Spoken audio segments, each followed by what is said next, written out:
Table Talk is not your typical D&D TTRPG podcast. We are not here to run you through our whole campaign. We're here to talk about everything else in the space of tabletop roleplay. I'm your host, Alejandra Wilhelm. And I'm also your host, Mariah Gresham. And we're your tabletop roleplay girlies.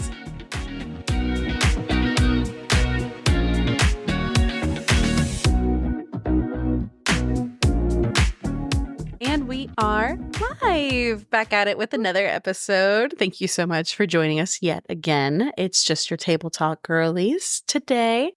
I wanted to talk a little. So, as a forewarning, this is going to be a very D&D centric episode. Yes. We're going to be talking about specifically and strictly D&D. D&D. Most of the time, we do reference a bunch of other systems. Today, very D&D centric. Just D&D. So just prep yourself for that much. But I wanted to talk a little bit about the 50th anniversary editions that are going to drop this year for the new babies, the Dungeon Master's Manual, the Player's Handbook, and apparently, as I've found out through us researching prior to this episode, the Monster Manual is not going to come out with those other two. It was supposed to originally be like a triple. All the core books. All the core books were going to drop together. I think the Monster Manual is taking a little longer, which by all means, please They got to draw do. them monsters. They got to draw them monsters. Got to update the Boyfriend Manual. But that one I believe is going to drop actually in 2025. Yeah. But we are getting new versions of the Dungeon Master's Manual and the Player's Handbook. Yes. And I've been keeping up mildly with like a lot of the changes. I actually haven't. So it was interesting like researching this before because like I talked to our friend Bex about it a little bit, but I hadn't been Googling them a ton because frankly, when we thought it was going to be like one D&D, I checked out a bit because I was like, I refuse on principle to buy new books. So I was like, well, that won't affect me at all. No, so I listen, stopped. We will live and die by 5th edition. I stopped listening. And then it changed to being like a 5th edition like update. Yeah.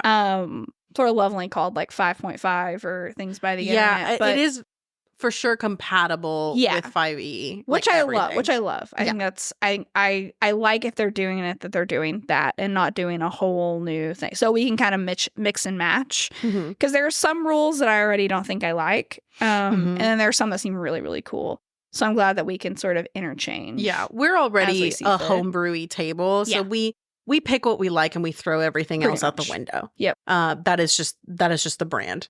And what I suggest to nearly anybody is contemplating DMing. I'm like, just do what makes sense for you and what you like. Yeah. And anybody that tells you to do different, punch them in the face. Yeah.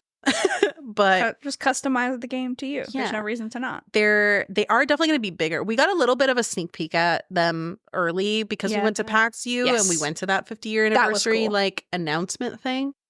So we got to see like the cover art early and like some sneak peeks at the stuff. So it looked really interesting and I was intrigued. I'm just a big fan because I tend to hoard the physical books. Yeah. Like trophies. Same. And it annoys the fuck out of me that my Dungeon Master's Manual and my Player's Handbook are not special editions. Because you have all the alt covers. And that's the thing of like, the only D&D alt cover I have is like the Candlekeep. The book that's like a bunch of one-shots. I'm pretty sure it's Candlekeep. And so it looks like it's pink. It looks like a cute storybook. But historically, like I just bought the regular editions when I first started playing because I didn't know any better or know any different. Yeah. And I despise with a passion having multiple copies of the same book. It stresses me out. Yes. I can't explain why, it just does. So now I'm like, well, I have all of these and I kind of refuse on principle to buy different ones, but it feels weird. So I don't know if I'm gonna buy alt covers or what of the new 3. I will because they're pretty and I want them. I might on the logic that like it's like a new supplement, and if I buy alt covers of the 3 set of them, then that I think can maybe make sense in my brain. Because I have the alt cover of the one that's just one, like a bunch of one shots, because that one is so I was like, it's slightly different. I can have an alt cover of that, and it logics in my neurodivergent ass brain. But so I do like the alt covers for the new ones. So I might. Even like the normal covers are like really pretty art. The Big Gold Dragoon. The Big Gold Dragoon. I love the Big Gold Dragoon. I also like Big Gold Dragoons. I'll have to see what they look like when they actually come out. They're very pretty. The ones that are like the alt covers make them look like actual tomes. Ooh, where I'm kind of weak for that. And they've got like the gilded, like, yeah, I'm gonna have to get they're those. Pretty Mariah. The Spelljammer, yeah. Oh, they're all gorgeous. Yeah, I just don't have. I need them for my nest. I know, no, yeah, I don't have alt covers of the books, the D&D books that I have, so I historically haven't bought them. Yeah, but they're also going to be bigger, which is exciting. Yes. One of the big one of the big reasons that they are going to be bigger is because they're including a metric fuck ton more art. Yes, a lot of art, and they're like combining all the classes and subclasses from like Tasha's and Xanathar's and all of that. So that's cool from like a D&D Beyond perspective, because if you didn't have, I mean, it's like our friend Alyssa really goes ham and just buys like the online version to books when she's stressed. So we have the whole kit and caboodle, everything basically in Alyssa's campaign. Yeah, we just based all the we store all of her characters in her campaign because we have access to everything. But it's cool if you don't have that. You could hypothetically just kind of buy the digital copy of the new books, and you would have like access to all the subclasses that have come out in these like supplemental books over the years. So as that's well as cool. some new subclasses. I found out that we're getting amongst the new subclasses, we're getting Path of the World Tree Barbarian. That's fun. Which sounds interesting, like a little natural, like a barbarian situation. Nordic. College of the Dance Bard. That sounds fun. Which sounds very fun. I saw a really great TikTok from Miss Curtis Wise being like, Watsy, like, how dare you not collaborate on this dance bar situation? Like, you were not even take me to dinner or anything. Love her. She's done great work on TikTok about it. And then Circle of the Sea Druid. Ooh. Which love. Turn into sea critters. Sea creature centric. Yeah, but I know that there's a bunch those are some new subclasses, but I know they've kind of like remastered a lot of the existing subclasses. I know that, for example, like I think the Elemental Monk is getting like it's basically almost like a whole new which I'm interested to see what that reskin looks like. And I know that the Wild Magic Sorcerer is getting like a few new things, which I'm going to yoink that Wild Magic table like you would not believe. Yes. You have a very chaotic like R roll D 1000. I do have a roll D 1000 magic table. It's ridiculous. That is extremely chaotic. But I've made my life simple on myself, and I wanted like the normal magic table to be Jack's magic combat rages. Yeah. And when they want to rage in like a social scenario, it's the big boy. But yeah, and so we're getting some new classes, and I know like specifically, again, the reason it's going to be so big is because they're doing like full page spreads of nearly every class, and I think I'm almost certain they said like every subclass is getting their own art, so like, which is really exciting. You're getting a whole page of like that, and I know I saw a video that they mentioned. They're also wanting to include art examples of certain classes that are sometimes like the old tropes of, human fighter, whatever. But they are doing some that are like more interesting. That's cool too. To like give ideas variety and like, inspire people to get a little weird with it. Not your stereotypical tiefling bard or whatever. Yeah. And things like that. So it looked pretty interesting, and I'm just an art hoe, and I love the fact that we're gonna get more well, just from a perspective of being able to like flip through them and have them for like a nice, like pretty book, almost like a coffee table book at that point of like it'll be nice from like a user experience point to have all of that art.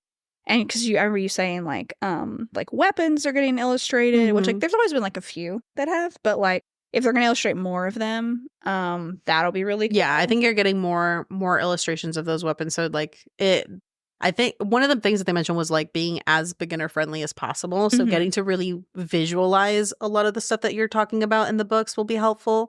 As well as I know that like in character creation, they're including some artwork that has like sketches of characters, like not fully illustrated, but it's like literally in the process of like character creation, they're showing you the stages of drawing a character and like really having them visualized, which is kind of cool. That's really cool. I like that a lot.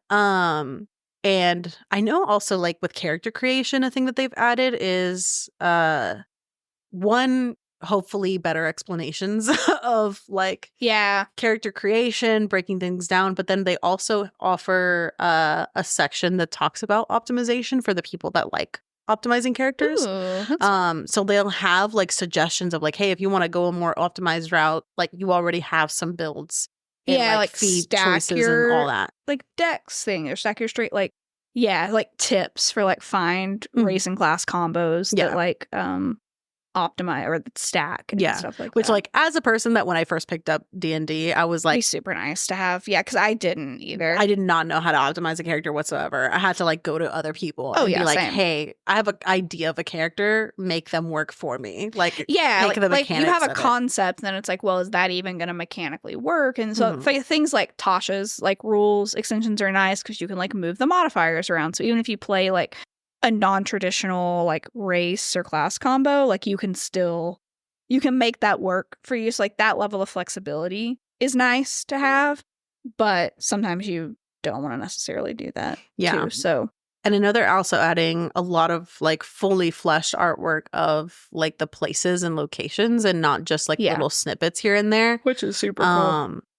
Which I'm just gonna be a hoe. I know about looking through all of that stuff because I'm curious how big the book is going to be because like the biggest book that I currently own, it's the VTM core book. That's the chonkiest baby that I currently have, and so I'm wondering like in comparison to that how because there's a lot of art in that one too, and there's like some pages that are just like art spreads and things like that, or like lore spreads and stuff. So I'm wondering. It sounds like it's going to be bigger. It sounds like it's going to be a chonky baby because, like, I think 100 pages alone, over 100 pages are going to be just spells. Yeah, I'm looking at my, like, I have a big bookcase and a small bookcase. They're both crammed full. I have to get more bookcases after I move.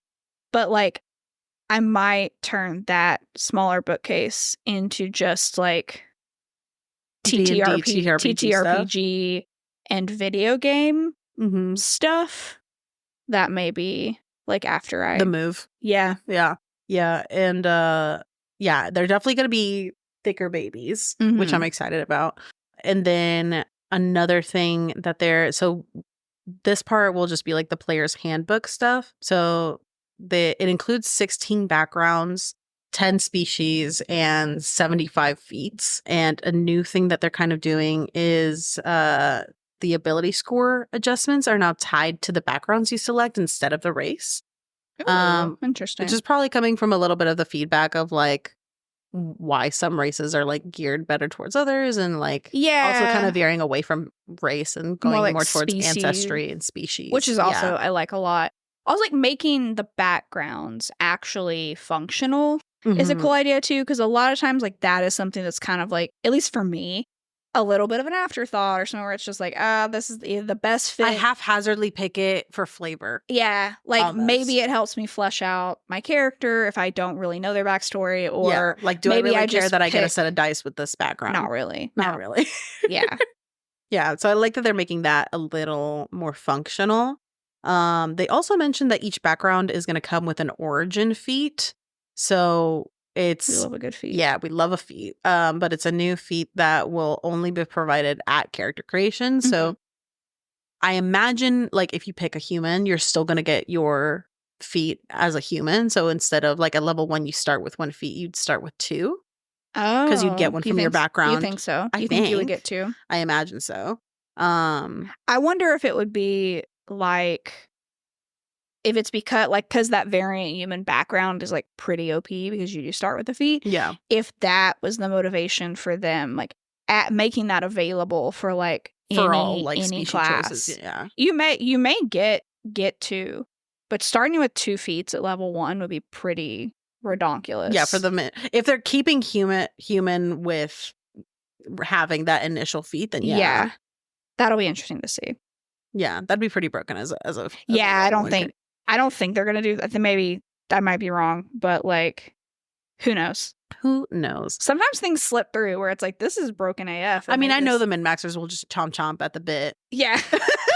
And go straight at the bars there in closure. Yeah, they're like, cool. I love that you're giving everybody that feat at level 1. I've only known a variant human and dying as this variant human. Yep. Yeah. But I like that we're like, as a blanket, everybody gets that like first initial feat. Yeah, that's cool. Especially with like how squishy you are as a level 1 character. Give me a little something. Playing level 1 is so stressful. I don't like it. Yeah.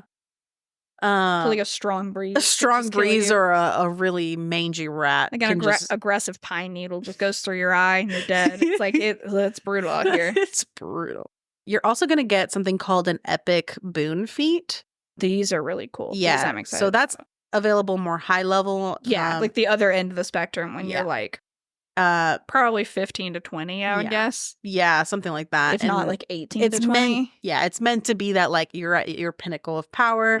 And you can kind of choose things like if you want proficiency in all skills, you want to like master short range teleportation. That one. Or like literally anything else. Yeah.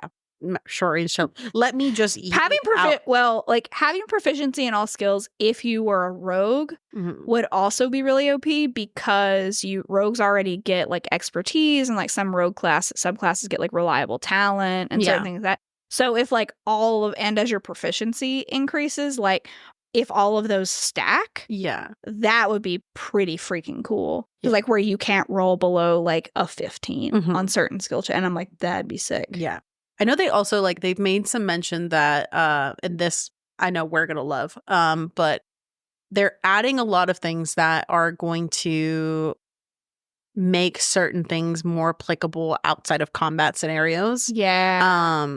Encourage like creative problem solving. Exactly. So they are kind of adhering to that shift in general that I think we're all seeing in like the TTRPG space. Yeah, and like a lot of I think they're picking up on like a lot of other TTRPGs have like emphasized, like we have where D&D's historically been kind of hack and slash, like we like create opportunities for a different creative problem solving. So it's interesting to see them like approach that and see like how that's gonna work out in the game. 100%. And like where I think in general, like everything's kind of shifting more towards a balance of combat and role play. This is gonna give because I think like spellcasters have always had good ways to apply certain spells towards social scenarios. There were always spells that were like not like, comprehend languages and like charm spells friends and they were always like not combat but were more helping in the in between. Yeah.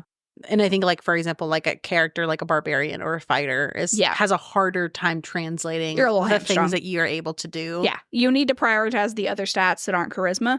So sometimes you like mess around with charisma, it's like 0 or 1 or something negative and you're like, cool, I'll be in the back. Yeah. Because you're like, I know I'm gonna fuck the social encounter right up with my minus -1 intelligence barbarian. But they're adding some stuff that you'll be able to see those kind of more martial classes able to interact outside of combat, and things, for example, like Second Wind and Channel Divinity can also be translated to a reroll for different things. So that's again going to add like a little bit of like these cool things that you can do can now you can use translate and apply to any other kind of scenario and not just strictly a combat focused thing. That's cool. I wonder how that'll go for monks with like the key, because there's already a lot of interesting uses for key points and most of them are combat centric, but like that would be cool if there were ones for like stealth or something like that. That would be interesting. Yeah, I know they're also adding a thing where I forget what they called it, but it was a heroic inspiration, which I think is different than normal inspiration in the sense that like it's kind of a reroll that you're just always going to have in your back pocket. So like a one-time use, like a one-time use, or like either once per long rest or something. Like you just have a reroll in the barrel. But it can also be towards any dice roll. It doesn't have to be the D20. So if you need it to be damage, damage or your bardic or like save or a heal like or something. That's cool. Yeah. And you're just wanting to add a little extra sauce on it. So I know they mentioned that in like one of the announcement like interview things really recently. Cool. I like that. And you just have like this cash money little reroll on you.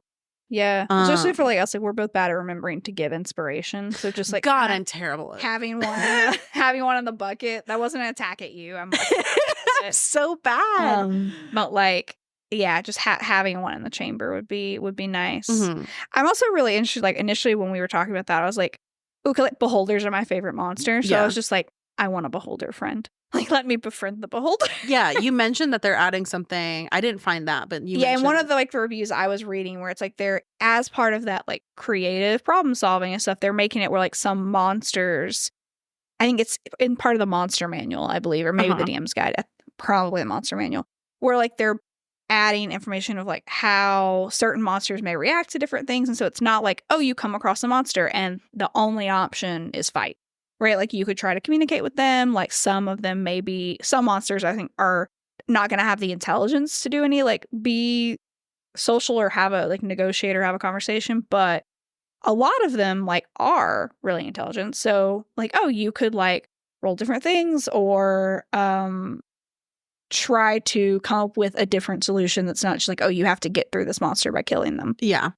Which I think is really cool. Catch me standing on the sidelines at combat being like, Becky, let me smash.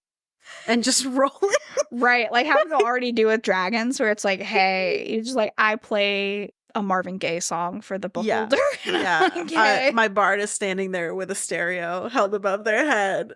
Yes. I'm just trying to feel something. Let's be real. No, I immediately jumped. I was like, I want a beholder professor at Lorehold if we can befriend them. I know.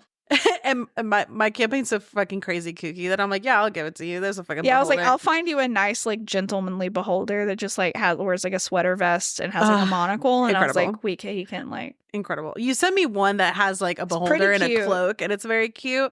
And I'm still just like, why the cloak? Because there's nothing under that body. I don't know why it's wearing the cloak. Maybe to not like alarm students. To not alarm students with its floating eyeball head. I don't know. It's weird. Yeah. Meanwhile, I'm like, I find the scariest looking beholder, and I'm like, she looks like a lovely lady. Oh, I saw that one too, because we got that really cool beholder mini at PAX. And like that beholder's sick, but she do look scary. She looks scary. Beholders are scary. But so also Valentina's scary. There can be scary professors. Scary. That's true. Yeah, just because they're scary doesn't mean they're not friend shaped on the inside. Well, you have a monster fucker as a DM. I'm going to throw some crazy ass shit at you and be like, look at this lovely lad. Anything's friend-shaped if you believe in yourself. Anything's friend-shaped if you're brave enough.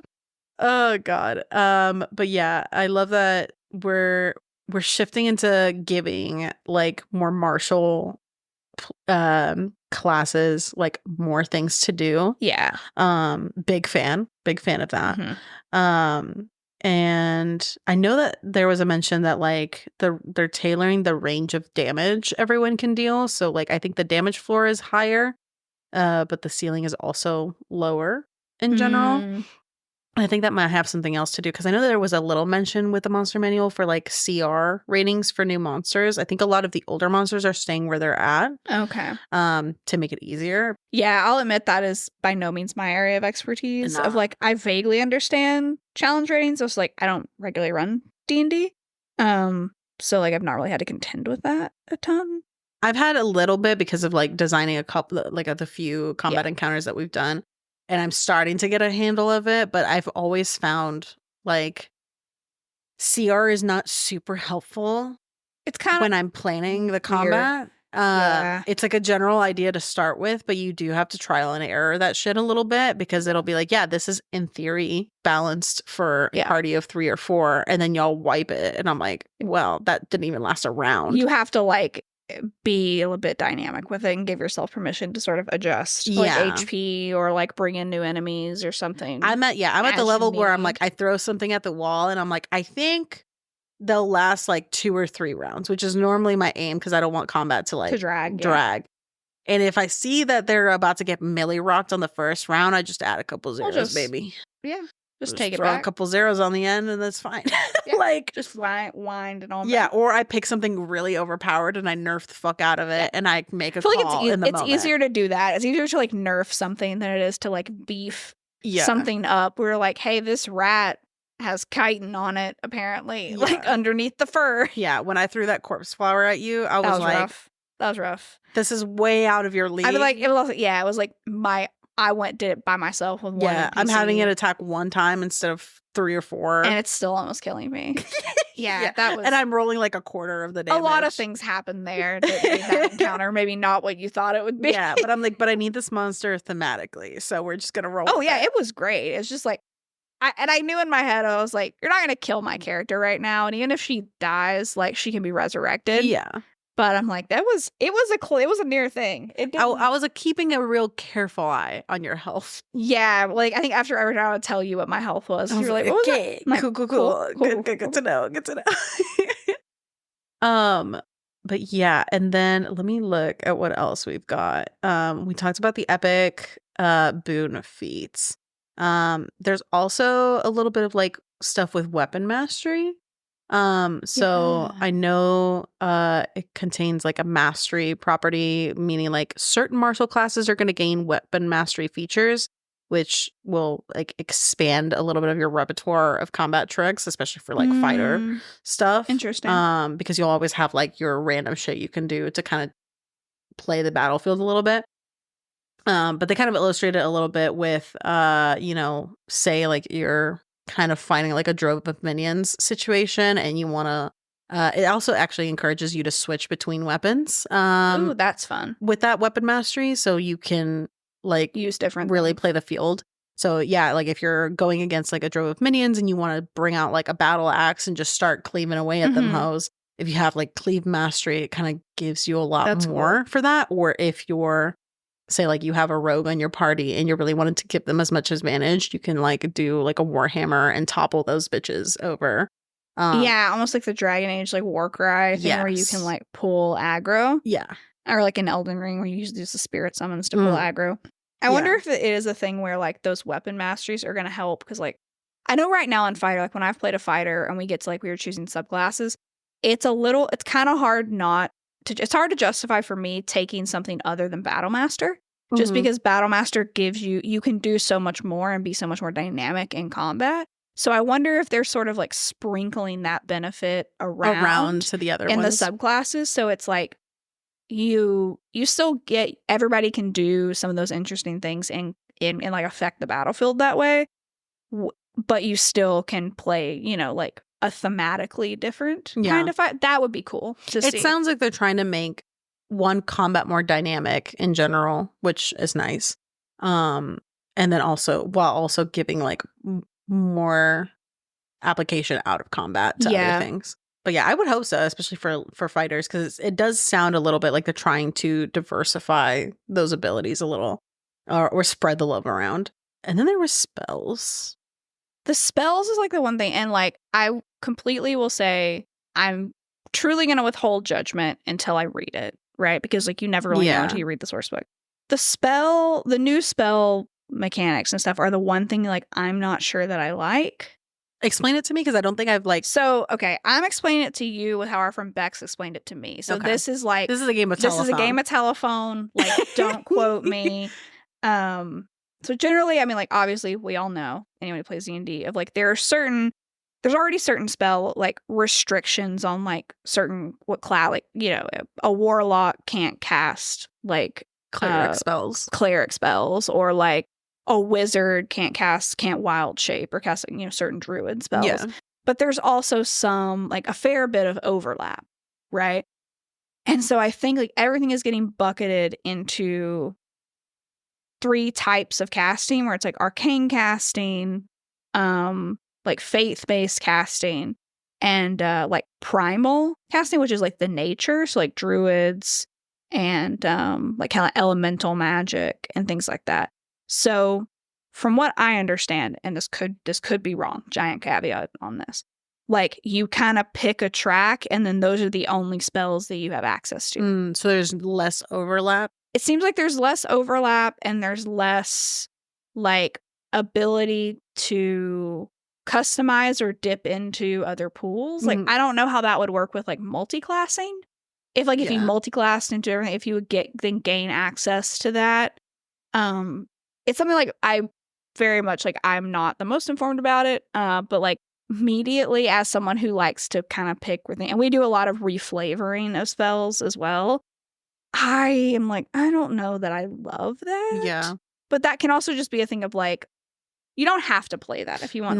We get the new rules, we'll all look over them and like we'll put it to a vote and we'll adopt what we want. And we won't, if we and is that a thing that she saw in relation to this like new stuff that's coming out, or was that for one D&D?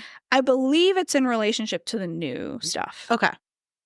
Cool. And I remember I read like when we were researching, I saw briefly where it's like, they are splitting it into the 3 magic tracks. And so it's like assume like wizards and sorcerers, and maybe warlocks would be in like the arcane, and like clerics and paladins would be in the more like faith-based one, and like druids, and I feel like I'm forgetting druids, rangers, like bards. I'm not sure where bards would probably be arcane, I guess, if I had to guess. Like for druids and rangers and like nature elemental centric stuff would be in the primal track. But there might be a certain level of crossover, but it's like from how Bex explained it to me, it was like, well, like the point was that there wasn't going to be. They were getting like making some more stricter divisions between the different types of or whatever. Yeah, like depth over breadth, which is not like inherently a bad idea.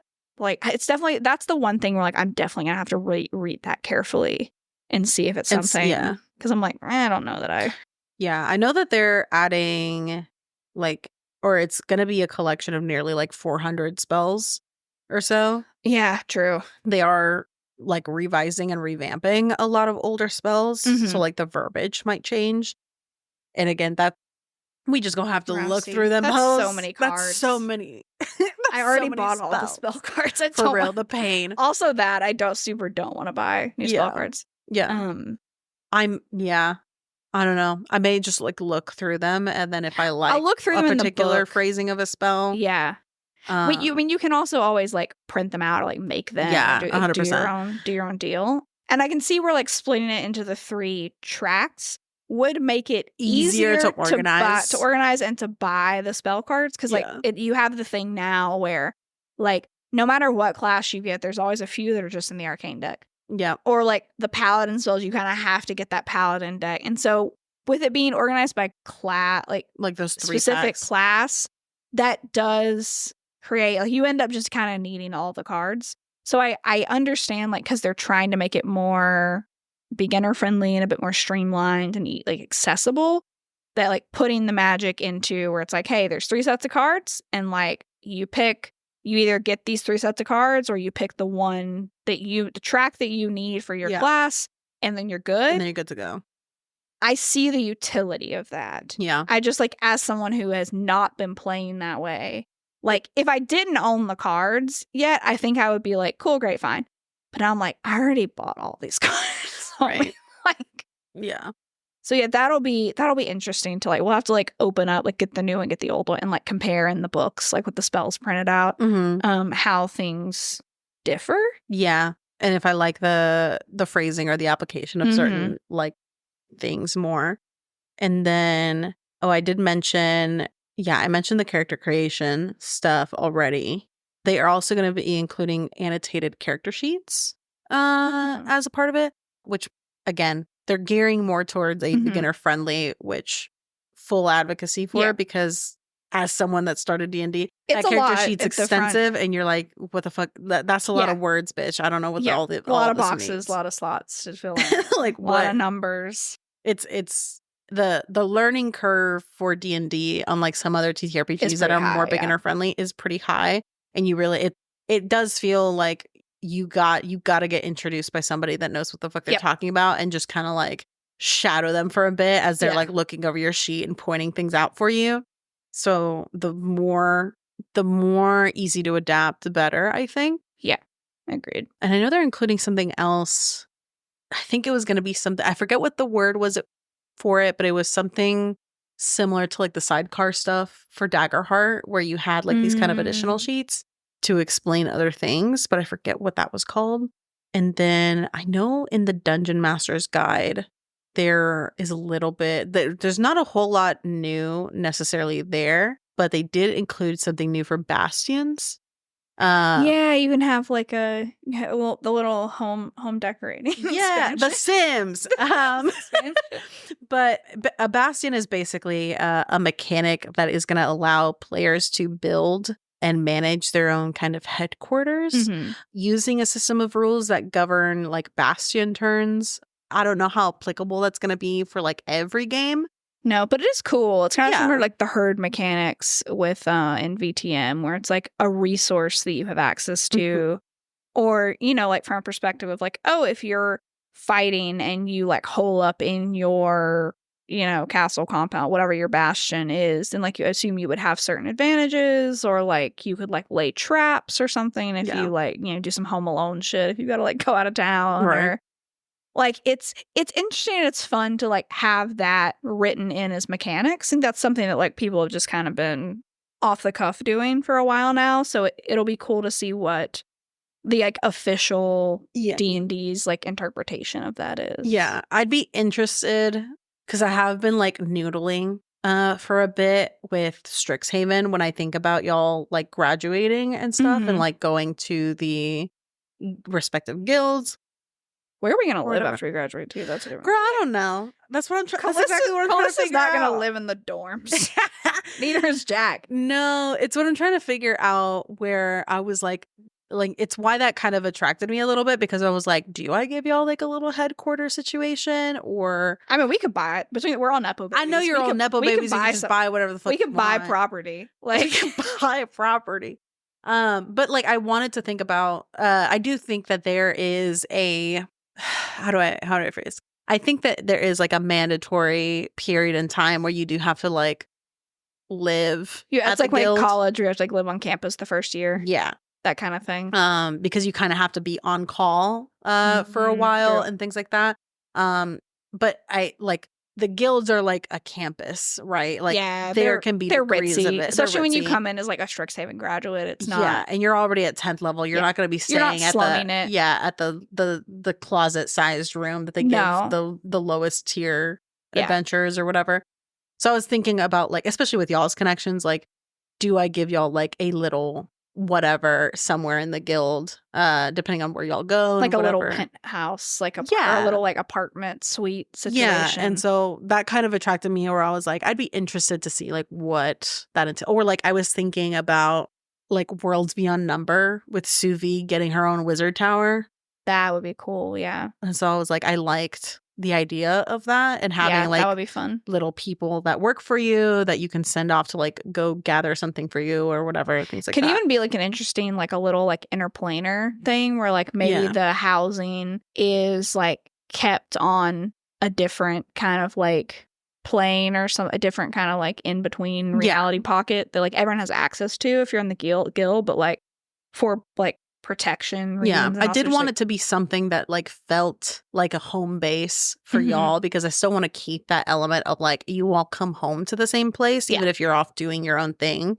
Sometimes, because story wise that just helps me wrangle my cats. A little like bit. It gives like a good drama fodder where like people are, you know, seeing different things and, like, you know, catching people. 100%. So it's like I'm still workshopping that, but like that bastion thing definitely attracted me a little bit to figure out. That'd be cool. How that kind of plays into it. That'll be fun to build out. But in general, like I do like, like you said, like I want to wait for it to come out and actually like get my hands on it and read through it to see like how much am I an aesthetics ass hoe and gonna get them regardless, because I need to look at them on my bookshelf and have them look pretty. I'm gonna get them too, because like I do want access to the material and also they're gonna be pretty.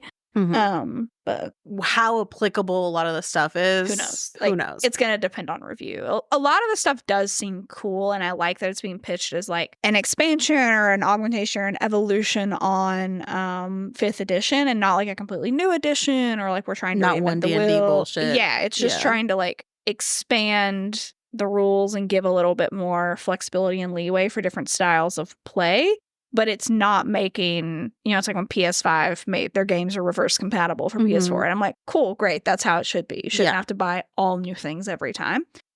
So I like that, like, the old books are still all valid. For sure. But it's just collecting them all a bit more that's really interesting to me. And that a lot of the changes as far as classes or subclasses, like you can play, they emphasize like you can play a character that's built with the new player's handbook and they are still perfectly compatible.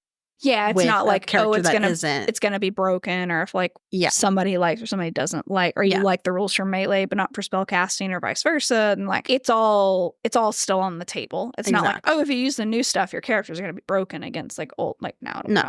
And like kind of up to DM discretion. Like if you want to use some of the new rules and new mechanics, like I love the idea of there being like new applications to traditionally combat abilities. Yeah, that would for social cool. scenarios. That'll be really cool. Same. Because I'm a role play hoe. Yeah, and it's just like it could potentially let you use like if you're a rogue or a fighter or something, you could potentially use like dex or strength or something to like you could use your good skills outside of combat, where it's like, yeah, you're not going to be intelligence, charisma, wisdom are not going to be your highest because they can't be as you're like building out the character, but a different, like a way to use your strengths to like approach a problem differently is cool. Yeah. And I like that a lot. And the fact that we're getting new feats. I'm very excited about the feats because I do love a good feat. They're all very, very fun.